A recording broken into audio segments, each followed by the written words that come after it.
From munching raw cherries to dirty water at the White House to getting assassinated in plain daylight, this is how every U.S. president passed in their final words and spoiler. While some dropped an iconic message, others rambled about soup. But first, let's jump to the beginning with George Washington. Our first president, who caught a nasty throat infection after riding his horse in freezing snowy conditions. He likely had epiglottitis, which is when the tiny flappy part at the bottom of your tongue gets swollen. Today, that's a simple fix with antibiotics. But back then, doctors tried bloodletting, which is where they slice your arm and drain blood out of your body. They assumed it would somehow cure him, but it actually made things way worse. And it's believed Washington lost 80 ounces of blood. That's like 6 Red Bulls. He told his doctor, "I die hard, but I'm not afraid to. Go." And as he gasped for breath, his last words were, "'Tis well." But if you thought that was wild, this is the most bizarre coincidence in U.S. history: John Adams and Thomas Jefferson. The second and third presidents died on the same exact day. Started off as pals and revolutionary homies. Jefferson wrote the Declaration of Independence and Adams backed it up. Total squad goals. But in the 1800 election, the two turned into political enemies. Then after 10 years of silence, Adams and Jefferson made up as pen pals and became tight again. However, on July 4th, 1826, literally 50 years, after signing the Declaration, the creepiest thing happened. Jefferson fell sick from diarrhea, pneumonia, and a kidney issue, and the night before he died, he asked, "Is it the 4th?" When told not yet, he held on one more day, and his final words were, "No doctor, nothing more." Meanwhile, hundreds of miles away in Massachusetts, John Adams was a frail 90-year-old battling heart failure.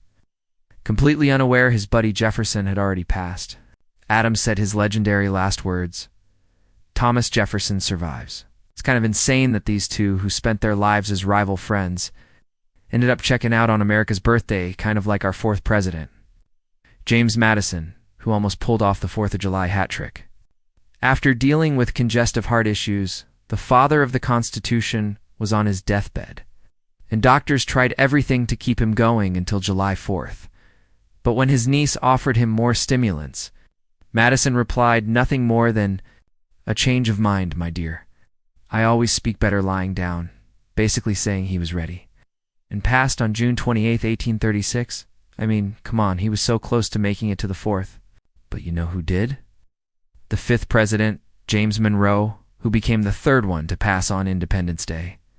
He had heart issues that worsened after catching tuberculosis, and his final words were about missing his close friend James Madison. "I regret that I should leave this world without again beholding him." And while most presidents die in bed, some collapse on the floor of Congress, like the 6th president, John Quincy Adams, who didn't retire to chill, but returned to Congress as a representative. While casting a no vote, he had a massive stroke, grabbed his desk, and fell to the House floor. After they carried him out, John Quincy Adams said, "This is the last of Earth. I am content." But some presidents had more peaceful exits, like Andrew Jackson, who's easily one of the wildest presidents in U.S. history.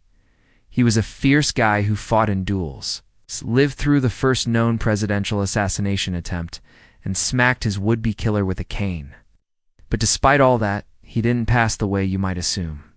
He got tuberculosis, dealt with heart issues, and suffered from dropsy, which is when your body fills with excess fluid. Hydrate or dehydrate, am I right? When on his deathbed, surrounded by loved ones, this tough guy became a softie, with his final words being, "Oh, do not cry, be good children, and we shall all meet in heaven." And then there's Martin Van Buren, our 8th president, who struggled with asthma and heart conditions. He passed quietly at his fancy estate called Lindenwold, with his last words being, "There is but one reliance." That was his way of showing his faith in God.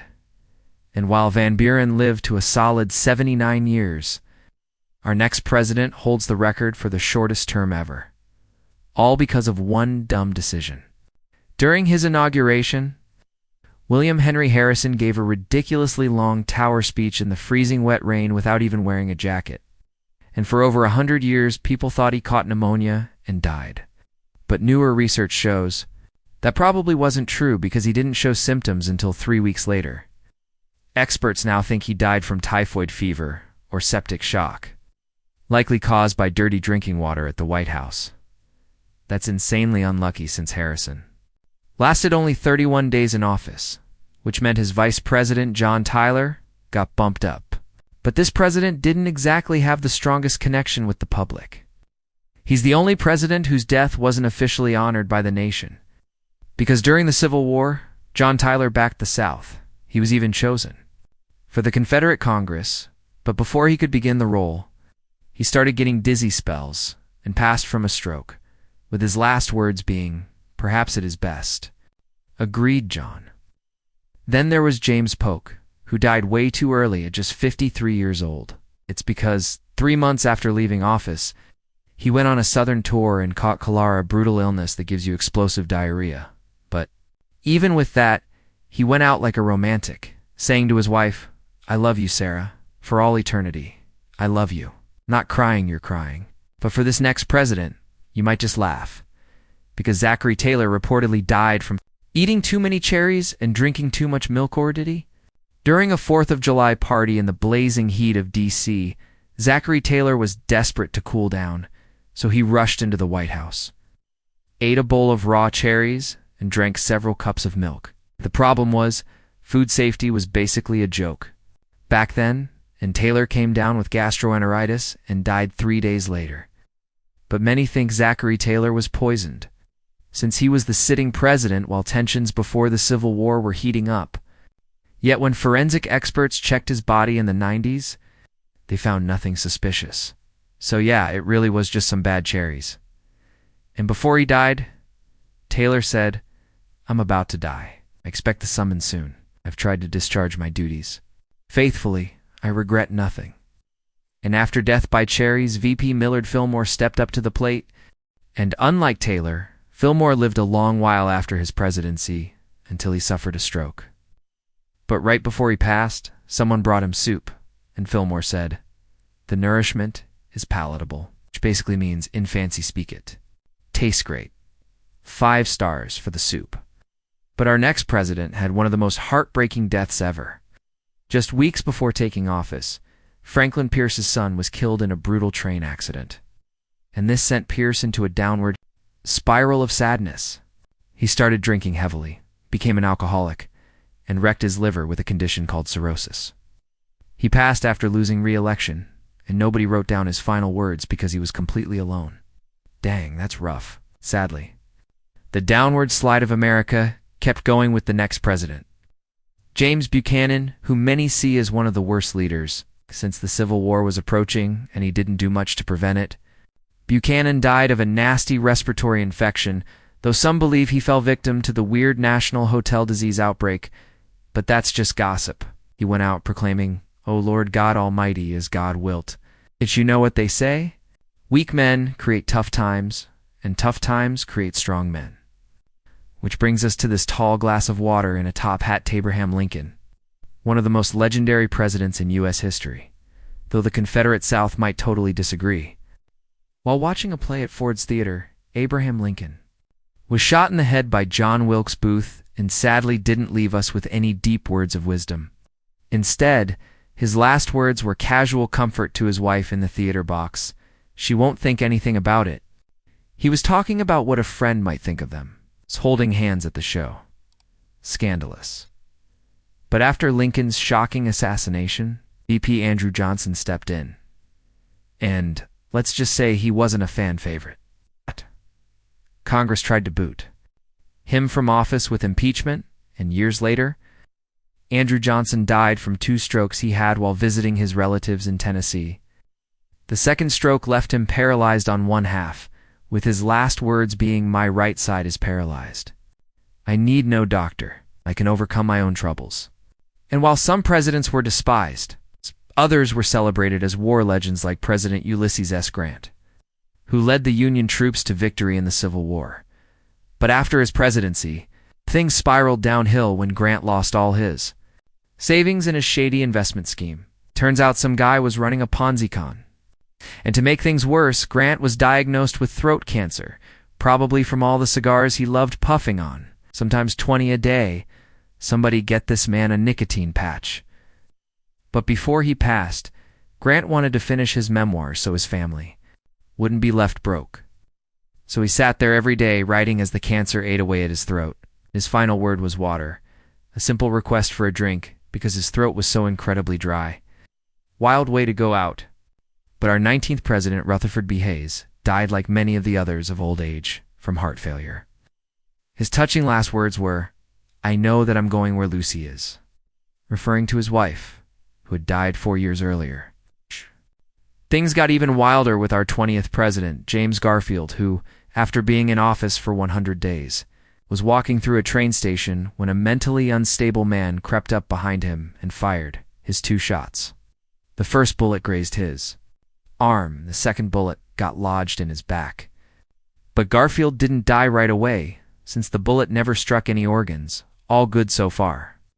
However, it all went downhill once doctors got involved. They poked around with unclean tools, and one even punctured his liver.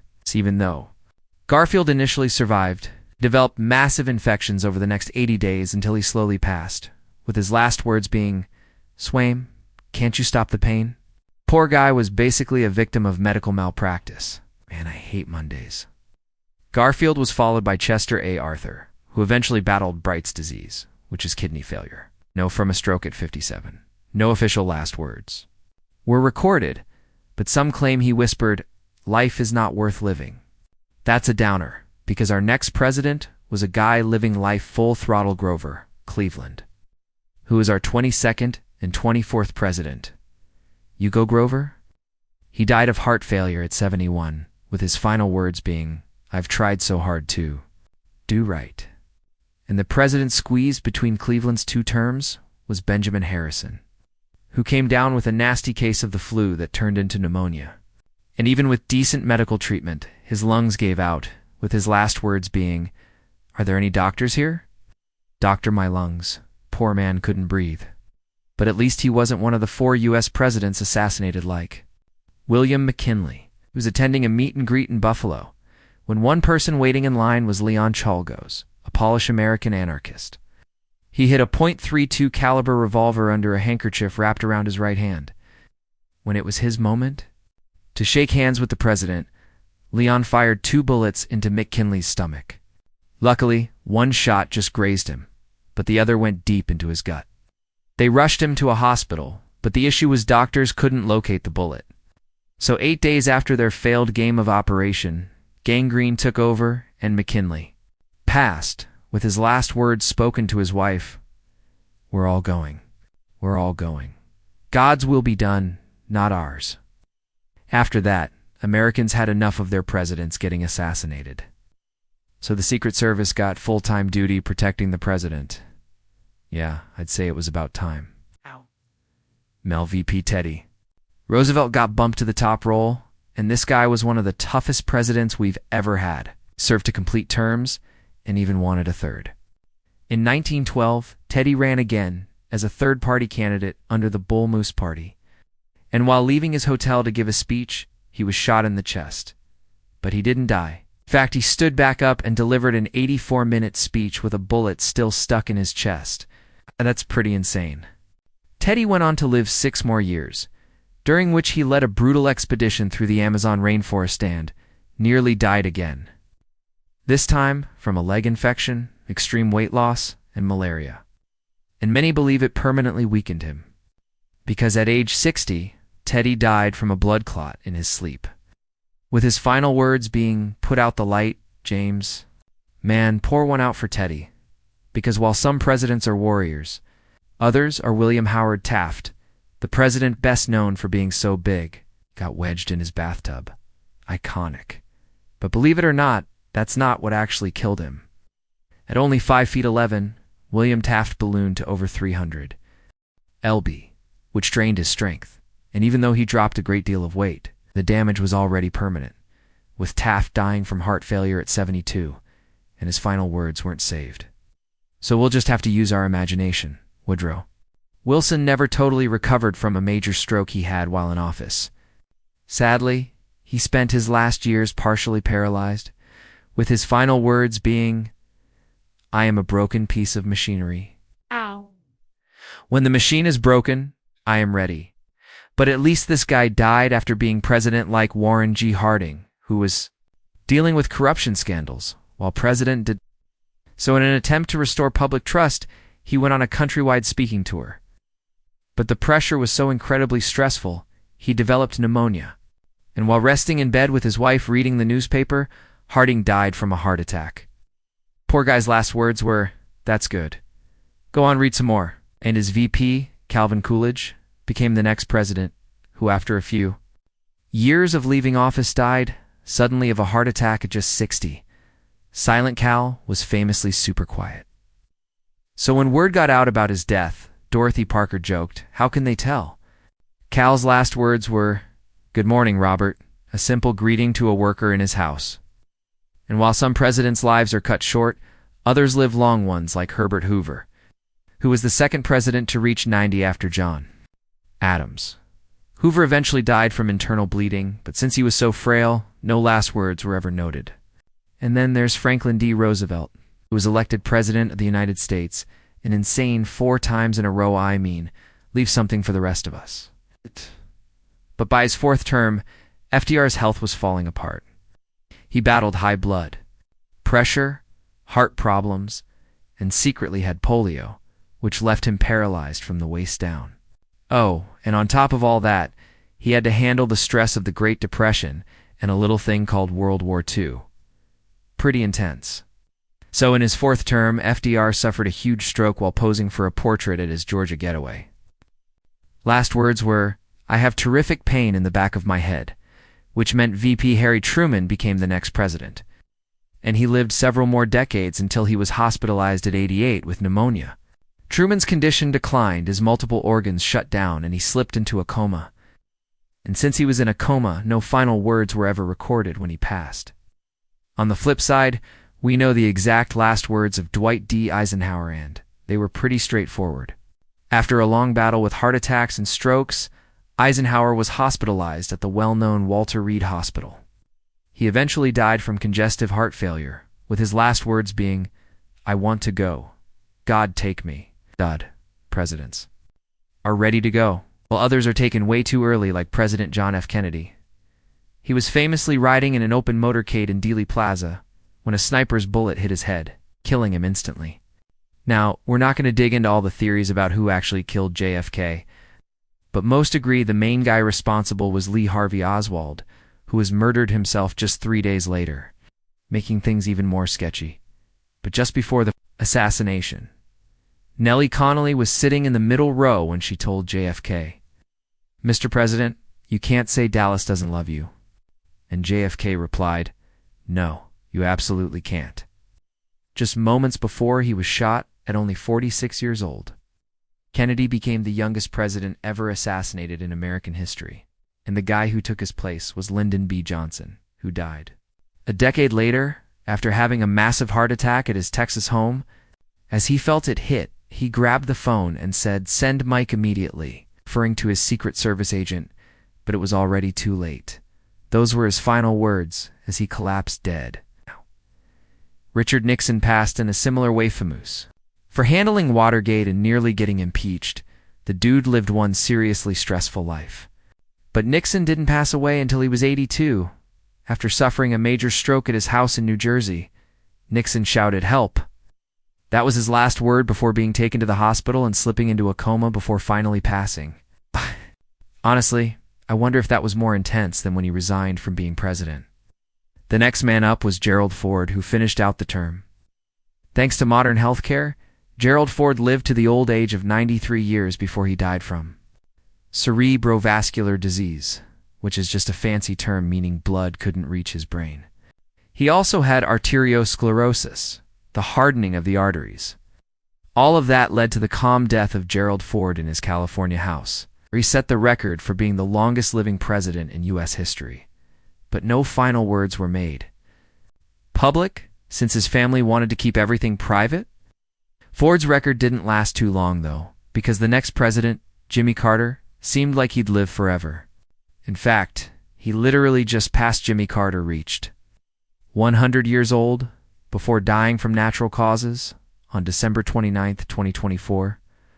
While his actual final words weren't officially reported, in his last few weeks, Carter told his family he was ready to see Rosalind again, referring to his wife who passed a month before him. It's honestly wild seeing a president make it to 100. Ronald Reagan wasn't that far behind, dying at 93 years old after a 10-year fight with Alzheimer's, and because of that Alzheimer's, Reagan didn't have any clear final words before passing. Man, I really hate that illness, just like I hate Parkinson's, which is what George H.W. Bush battled during his final years, leaving him stuck in a wheelchair. His last phone call was with his son, the other president, George Bush, where he said, "I love you too," right before dying at 94 years old. And that brings us to now, where 5 presidents are still alive, and even though it's the most dangerous role in the world, modern-day presidents are living longer than ever. Huge shout-out to the Secret Service and top-tier medical care, because the average lifespan of presidents went from 70 years in the 18th and 19th centuries to 78 years, or in the 20th century. In fact, we've got an old dude in office right now, and he had to dodge a few bullets to get there. But if you think that's wild, let me leave you with some of the craziest presidential death facts. 8 presidents have died while still in office, 4 were assassinated, and 4 passed from natural causes. The youngest president died at 46, while the oldest made it to 100. Crazy enough, both Adams and Jefferson died on the exact same day. And don't even get me started on the weird coincidences between Lincoln and JFK's assassinations. But hey, I guess we'll save that for another time. Ask ChatGPT.